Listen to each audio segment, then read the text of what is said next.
The sky was a bruised shade of ash and fire. Above the city once known as Buenos Aires, enormous insectoid vessels, smooth, living things with exoskeletons that shimmered like oil-slicked obsidian, hovered in silence. They didn't roar or thunder like human machines had. They simply were, as if the universe itself had yielded them from a darker dimension of biology and will. Commander HFY stood on the dorsal bridge of the Harrowform, the flagship of the Creel Dominion's invasion fleet. His sensory whiskers twitched in satisfaction as his gaze swept over the broken human sprawl below. The last pockets of resistance had been silenced 27 cycles ago. The surface species had fought bravely, for brutes. Their weapons burned hot, their machines shrieked defiance, but they were imprecise, emotional. They spilled their final breath not in strategy but in noise and desperation. He tapped into the ship's neural lattice with a mental flick. Assimilation units. Proceed to Sector 19. No life forms remain. Begin resource harvesting. The ship responded in kind. Not with words, but a chorus of formal agreement that only the Creel could understand.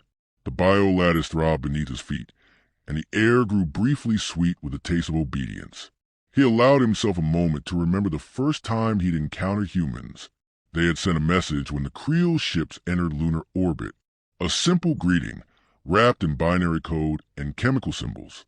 Peace, cooperation, curiosity, that had been 36 rotations ago. They hadn't realized the Creel never replied to messages. They only studied them before silencing their source. Now Earth lay beneath the Dominion's claw.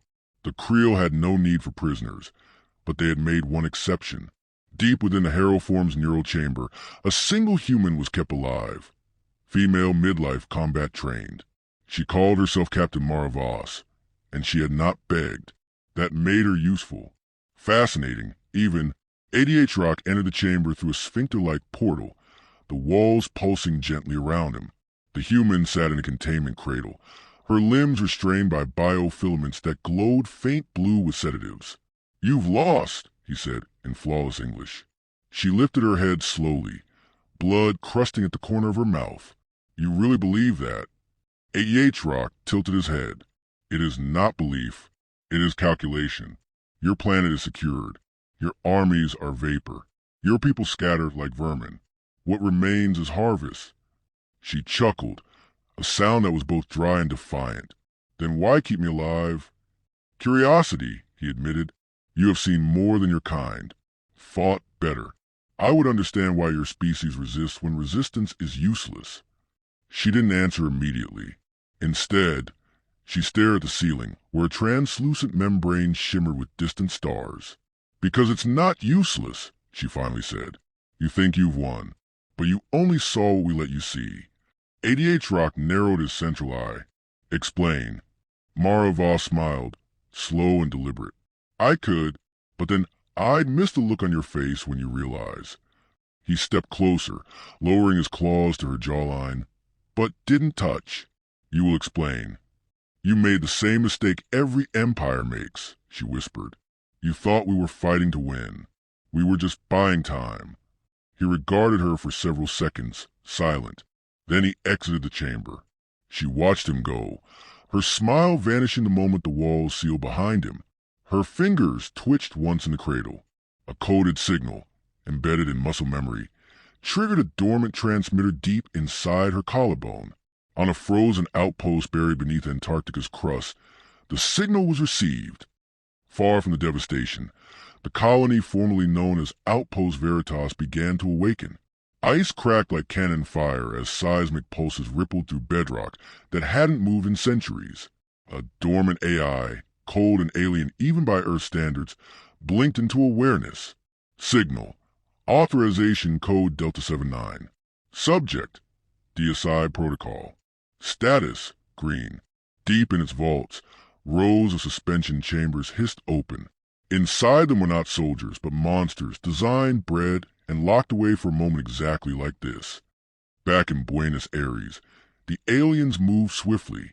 Entire districts were turned into digestion zones, vast factories of biomass conversion.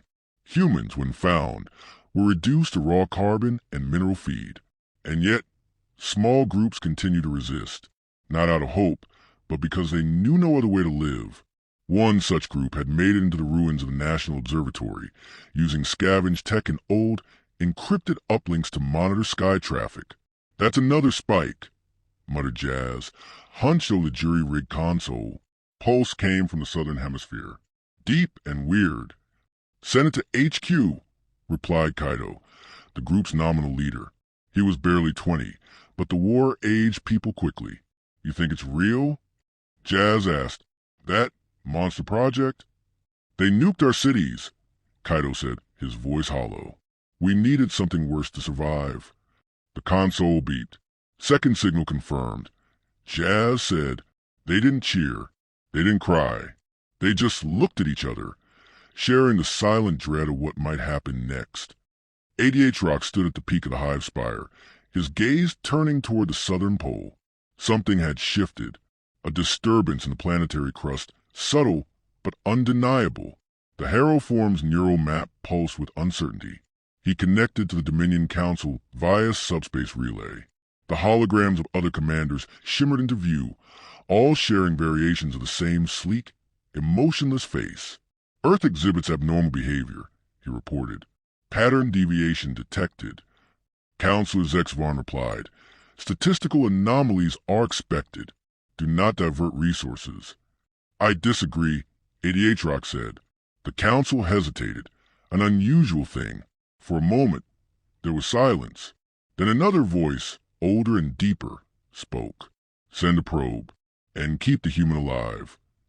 In the holding chamber, Mara Voss opened her eyes. She had no way of knowing if her message had worked. No way to feel the activation of protocols buried deep in humanity's darkest vaults. But her heart beat faster, not with fear, with anticipation.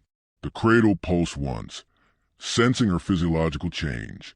But she didn't care. She had planted the seed. The Creel had conquered Earth. But Earth was not yet done. Outside in the broken city, the wind howled across ruined spires. In the distance, the ground trembled, not with bombs or ships, but with something far older, something that had only been sleeping. And now it was waking up. The Creel scout vessel Wire White HTL hovered in low orbit over the Antarctic basin, its sensory membranes rippling in quiet confusion. Beneath the icy crust, seismic readings churned into chaotic patterns that no Dominion algorithm could explain. Heat signatures flared where none should be, deep in geological layers once deemed inert.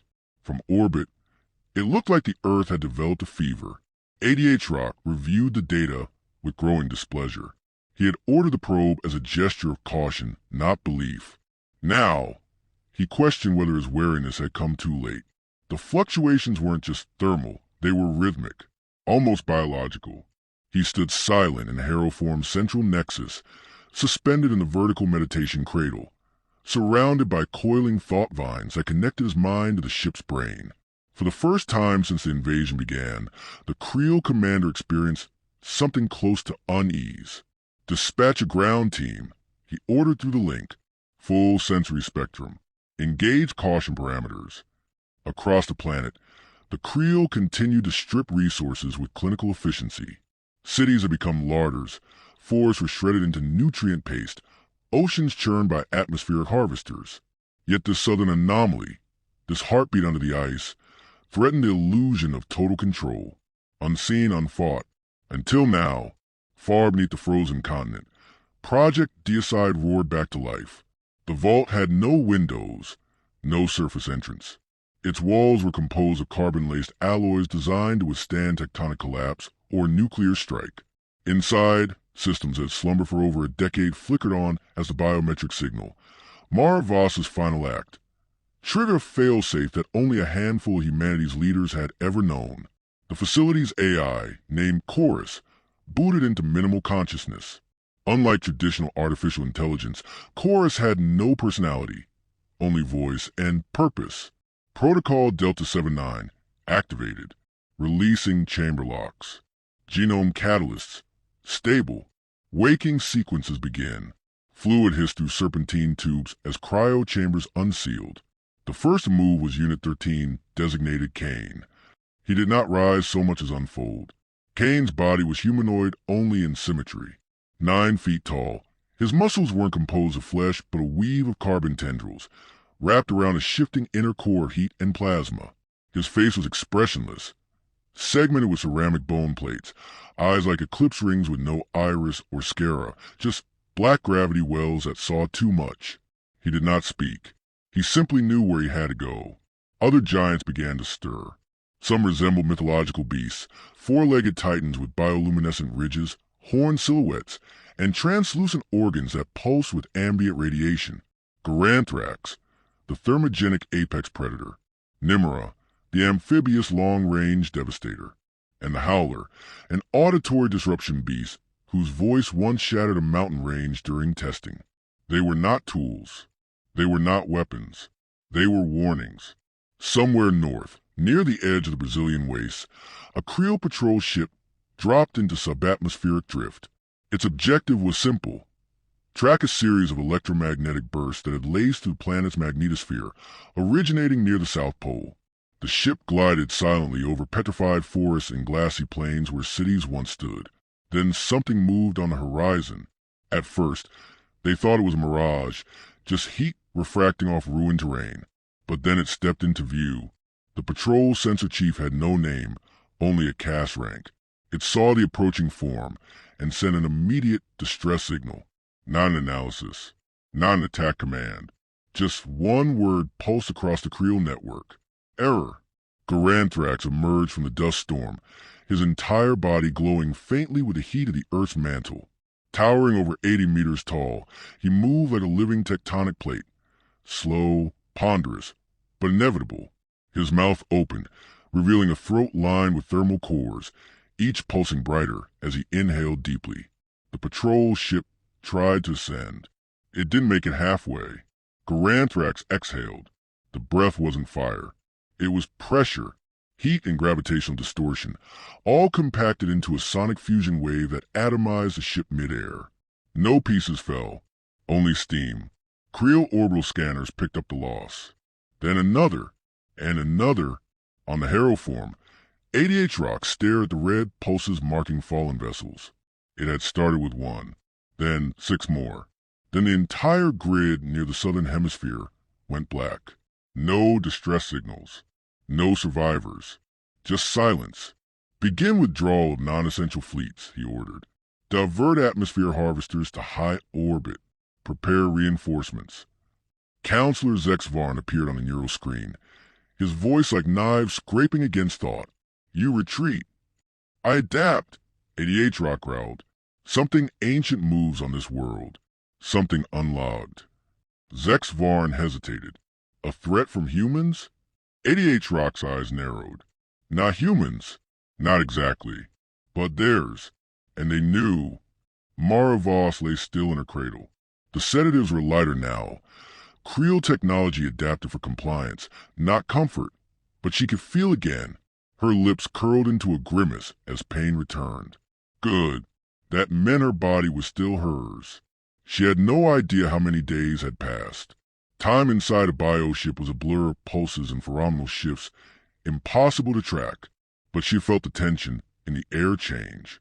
The ship's walls no longer hummed with victory. They trembled with something else. She heard the chamber open. 88 Rock entered alone. You lied, he said. I didn't lie, she replied, voice rough. I just didn't explain. His mandibles clicked in irritation. Your species has unleashed chaos. These creatures, what are they? Us, she said. Just bigger, meaner. Forgotten until we needed them. You bred these abominations? We built them, she corrected. Genetics, AI, quantum sync. You thought our weapons were tanks and jets. They weren't. They were insurance. Insurance implies control. Her expression turned bitter. Nobody really controls a monster. We just point in the right direction and hope it doesn't eat us next. 88 Rock stared at her, silent for a long time. You cannot win, even with these titans. We will adapt. We always do. I'm counting on that, Mara said softly. But so will they. She leaned forward, her voice a whisper of triumph. Welcome to the part of the war you never studied. Commander. Across the globe, the Titans stirred. In the flooded remnants of Jakarta, Nimra erupted from beneath the waves, shattering an entire quadrant of Creel sea farms. In the Himalayas, Kane tore through a Creel terraforming spire with his bare hands, his bloodless face impassive as thousands of drones swarmed and fell. And in Nevada's scorched wasteland, the Howler stood still as a stone, until he opened his mouth and let loose a scream that shattered the sky. Creel soldiers, once implacable and precise, began to panic. Their formations faltered. Orders clashed with instincts. Dominion protocol offered no countermeasures against beasts that did not conform to logic, pattern, or precedent. They had not come to fight a species. They had come to conquer a planet. And now, the planet was fighting back. Back in Antarctica, Chorus activated its final sequence. A failsafe, Titans deployed, enemy countermeasures expected. Initiating Phase 2, a vault opened beneath the ice. Inside, buried for 20 years. The ice shattered with a sound that could be heard across the southern hemisphere. It wasn't an explosion, nor the rumble of shifting tectonic plates. It was more primal, like the earth groaning awake. From the cracked obsidian cradle beneath the Antarctic basin, the final Titan stepped into frigid air, exhaling a long, steaming breath that crystallized instantly. His name had been forgotten by the world above. He had no designation in any modern registry. But to Chorus, he was known simply as a harbinger. Unlike the other Titans, who resembled beasts drawn from nightmares or gods from ancient lore, the harbinger was unervingly human. Towering over 40 feet, his frame was sculpted not for bulk, but for precision, an anatomy engineered for balance, force, and velocity. He had no visible armor. He wore no weaponry. But as he moved, the very fabric of space around him seemed to ripple with tension, as if reality braced for each of his steps. The sky above turned dark. Satellites in orbit failed one by one, sensors overwhelmed by localized gravitational anomalies. Chorus's voice continued broadcasting commands that no longer needed to be spoken. The harbinger required no instructions. His awakening was a signal. His instincts knew where to go, what to destroy, what to finish. South America burned. In what had once been Argentina, Creel command units scrambled to reorient after the catastrophic losses near Patagonia. The massive beasts unleashed days earlier had proven impervious to conventional energy weapons and even Dominion bioacid. They didn't follow any predictable logic. They didn't stop to regroup or refuel. They simply moved, and killed, and moved again. Counselor Zex Varn had demanded immediate countermeasures from the high synthesis chamber. In response, ADH Rock received only a single coded reply: adapt or expire. He didn't need the reminder. The battlefield was no longer three-dimensional. The humans had introduced chaos variables into the war model. Creatures with regenerative capabilities. Beasts that ignored pain. A monstrous arsenal of hybrid warfare born not just from Earth's DNA, but from its memory. Old fears, ancient myths, now weaponized. ADH Rock had seen conflict across a dozen galaxies, but never like this. He stared down at the tactical interface, showing one glowing up, blinking its way northward through Creel territory. Alone, unstoppable, the others left destruction in their wake. This one didn't leave anything at all. No seismic tremors, no heat signatures. Just silence, followed by void. He zoomed the map closer. The blinking had a name. Chorus had labeled it before the systems went dark. Harbinger, a name that meant something, even to a species without myth. ADH Rock stood. He left the war table behind and walked to the chamber that held Mara Voss. He didn't ask questions this time. He just looked at her, tattered, defiant, utterly human, and said, "You knew about him." Mara lifted her eyes, slowly. Her body ached with every breath, but her voice remained calm. "I didn't just know. I helped build him." "Why awaken him last?" "Because he's not a first-strike weapon. He's a failsafe." ADH Rock's mandibles twitched. Failsafe against what? She met his gaze without blinking. Against hope. The Harbinger reached the edge of the Andes range by dusk. Mountains stood before him like teeth. He walked through them. Creel battlecruisers intercepted. 6 in formation, firing tandem bursts of phase disruptors meant to liquefy molecular structures. The Harbinger didn't dodge. The blast hit his body with crackling force and scattered, not deflected. Unmade. For a moment, time fractured. To the observers aboard the cruisers, it looked as if he had not been hit at all. The footage played back in loops, failing to capture any moment of impact, as if the Harbinger had chosen not to exist in that instant. Then he leapt, a blur of motion, a trail of absence. One cruiser simply vanished. The rest followed. He didn't fight them. He erased them, deep in the Pacific. The howlers screamed again. Creel terraforming towers collapsed, their foundations shaking into salt-slick oblivion. Garanthrax turned northward, heading for the equatorial zone, his body trailing lava like sweat. Kane walked the ruins of Beijing, crushing Dominion nests beneath his feet, while Nimrod dove into the Indian Ocean, hunting the abyssal harvesting worms that had been chewing at the Earth's mantle. Humanity was no longer hiding. Its response had not been diplomatic. It had not been strategic. It had been final. Yet, even among monsters, the Harbinger was something else. He didn't roar. He didn't destroy with fury or flame. He moved with stillness. Each action exact. Each step closing the gap between extinction and retribution. The other Titans were weapons. He was a message. 88 Rock convened the Dominion War Chorus. Holograms shimmered across the Nexus as commanders from orbital bastions and lunar colonies joined the call. Panic rippled through the collective mind. They were not supposed to have these things. We underestimated human desperation. They must be cold now. 88 Rock raised a hand. No. The others fell silent. We adapt, he said. We use their monsters against them. How? Hissed Zexvarn from a swirling vortex of neural light. They cannot be reasoned with. Their minds are primal, instinctual. Then we override them. A plan formed. The Dominion had studied neural override technology. Limited success. Too unstable for fleet-wide deployment. But if they could capture one, especially the Harbinger, they might reverse engineer the Hive Command protocols used by Chorus. One monster to fight the rest.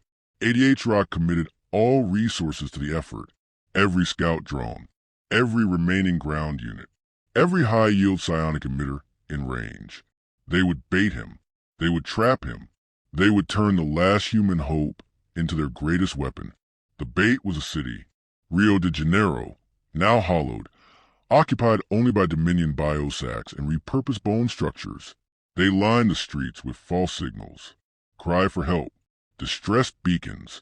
Human voices broadcast on old frequencies, calling for rescue. The Harbinger came at night. He didn't hesitate. He didn't analyze. He simply entered the trap. Creel's shock unit struck from the rooftops, launching sonic spears into his spinal nodes. Psionic disruptors screamed across the empty streets. The city itself had been wired with high-density neural webs, designed to overload any thinking entity within their perimeter. He paused, then dropped to one knee. For a breathless moment, 88 Rock believed it had worked. Then the Harbinger stood, and the world changed. Not in fire, in absence. The psionic web evaporated. Every Creel soldier in a 5-mile radius collapsed, mindless, eyes weeping blue-eye core. And then something worse happened. The Harbinger spoke. Not aloud, not through tech, through reality itself. A voice vibrated inside every living cell. Not words. A question. Is this what you thought you could tame? The voice wasn't human, nor machine. It was Earth's voice. A memory, a warning, a judgment. 88 Rock screamed as the link shattered. Zexvarn dissolved mid-transmission. Half the fleet lost cohesion, blinded by the transmission's echo. Orbit destabilized. And below, the Harbinger turned north again. His eyes burned brighter. He didn't need roads. He was a path. In her prison, Mara Voss wept, not from fear or grief, but from relief. He was awake,